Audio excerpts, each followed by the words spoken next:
నువ్వేదో సాధిస్తావని చెప్పి బ్యాంక్లో లోన్ తీసుకుని మరి ఐఐటి కోచింగ్ లో జాయిన్ చేసి కానీ నువ్వు ఒక్క అటెంప్ట్ కూడా పాస్ అవ్వలేదు దేనికి పనికిరావు ఏమి చేతగా నీ లైఫ్ ఇంతే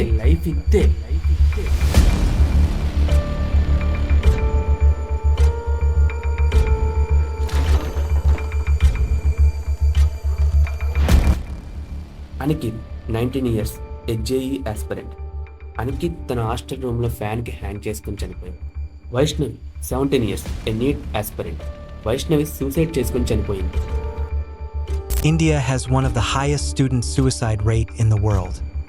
వరల్డ్లోనే హైయెస్ట్ స్టూడెంట్స్ డెత్ రేట్ అనేది ఇండియాలోనే ఉంది. వీళ్ళందరూ చనిపోవడానికి మెయిన్ రీజన్ ప్రెజర్.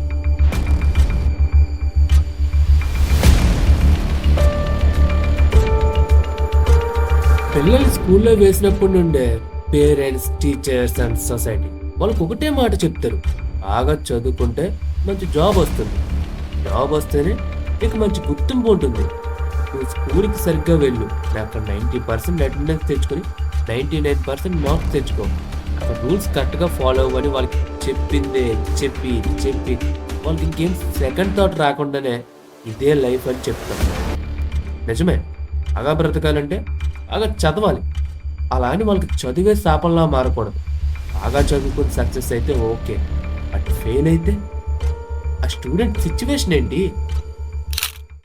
తల్లిదండ్రులు వాళ్ళ పిల్లల్ని స్కూల్లో వేసినప్పటి నుండే వాళ్ళు ఫైనాన్షియల్గా అండ్ ఎమోషనల్గా ఇన్వెస్ట్మెంట్ అనేది ఇక్కడ నుండే స్టార్ట్ అయినట్టు.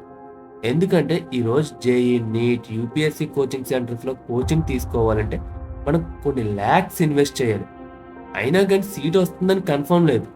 ఇన్ కేస్ ఆ స్టూడెంట్ ఫెయిల్ అయితే నువ్వు చదవకపోవడం వల్లే ఫెయిల్ అయ్యావని పేరెంట్స్, టీచర్స్ ఇంక ఈ సొసైటీ జడ్జ్ చేస్తుంది. కానీ నిజం ఏంటంటే ఎవ్రీ ఇయర్ 15 lakhs స్టూడెంట్స్ జేఈకి రాస్తారు. అందులో 1% స్టూడెంట్స్కే ఐఐటీలో సీట్స్ వస్తాయి. అంటే మిగతా వాళ్ళందరూ చదవలేరనా? ఒకసారి ఈ కోచింగ్ సెంటర్కి వెళ్ళి చూసామంటే వాళ్ళు ఎంత కష్టపడుతున్నారు అనేది మనకు తెలుస్తుంది. జేఈ, నీట్, యూపీఎస్సీ ఇవి మాత్రమే మీ ఫ్యూచర్ని డిసైడ్ చేస్తాయని చెప్తాం. ఇంకా వాళ్ళకి సెకండ్ థాట్ ఏమీ రాకుండానే వాళ్ళ మైండ్ని బిల్డ్ చేస్తాం. పేరెంట్స్తో ఈ ప్రెజర్ మేము తీసుకోలేము, ఇంటికి వచ్చేస్తామని చెప్పలేరు, అలానే అక్కడే ఉండలేరు. మెంటల్గా, ఫిజికల్గా వాళ్ళ హెల్త్ అనేది స్పాయిల్ అవుతుంది. ఎడ్యుకేషన్ అనేది ఒక బెటర్ ఫ్యూచర్కి కీ లాంటిది. కానీ చాలా మంది స్టూడెంట్స్కి ఈ కీ అనేది హెవీ లాక్లా ఉంది. ఎందుకు? ఫస్ట్ ఈ ప్రెజర్ అనేది ఎక్కడ స్టార్ట్ అవుతుంది? పేరెంట్స్. మా పిల్లలు ఐఐటి, నీట్కి ప్రిపేర్ అవుతున్నారని గొప్పగా చెప్పుకోవడానికి వాళ్ళ ఇష్టాలు తెలుసుకోకుండా వాళ్ళని తీసుకువెళ్ళి ఈ రేస్లో పడేస్తున్నారు. ఆ చదువులో కూడా ఫస్ట్ వస్తేనే జీవితం అన్నట్టుగా అర్థం చెప్తున్నారు. ఒకప్పుడు కన్నా వీడి చదువు ఇంప్రూవ్ అయిందా లేదని చూడటం మానేశారు. వాడికన్నా ఎంత ఎక్కువ వచ్చాయి, వీడికన్నా ఎందుకు ఎంత తక్కువ వచ్చాయని చూడటం మొదలుపెట్టారు.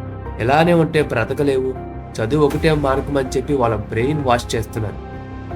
కోచింగ్ సెంటర్స్లో జాయిన్ అయినప్పుడు నుండి వాళ్ళ మీద హోప్స్ పెట్టేసుకుంటున్నారు. ఇంక ఈ కాలేజెస్లో చెప్పే విధానం అక్కడ ఉన్నది మెమొరైజ్ చేయమంటారు కానీ అర్థమయ్యేలా చెప్పరు. కంప్లీట్గా రోడ్ లెర్నింగే ఉంటుంది. ఇక్కడ మార్క్స్ తప్ప ఇంకేం ఉండకూడదు అనే లోకంలోకి స్టూడెంట్స్ని పడేస్తున్నారు. సొసైటీలో జేఈ, నీట్, సివిల్ చదివిన వాళ్ళకి మాత్రమే రెస్పెక్ట్ ఉంటుందని చెప్పి వాళ్ళకి వేరే ఆప్షనే లేకుండా చేస్తున్నారు. విజయం సాధించాలనే ఒత్తిడి, ఓటమి భయం, అంచనాల భారం ఇవన్నీ వాళ్ళలో ఒక తెలియని భయాన్ని సృష్టించాయి. దాంతో వాళ్ళు ఫెయిల్ అయితే ఇంకా నా లైఫ్ ఎక్కడితో ఎండ్ అయింది అనుకుని సూసైడ్స్ కూడా చేసుకుంటున్నారు. India has one of the highest student suicide rates in the world, with over 13,000 students taking their lives in 2022 alone.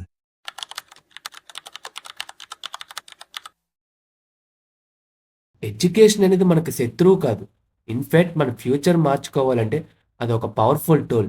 But మనం దాన్ని అప్రోచ్ అయ్యే విధానమే కరెక్ట్ కాదు. ముందు ఈ కాలేజెస్లో వే ఆఫ్ టీచింగ్ మారాలి.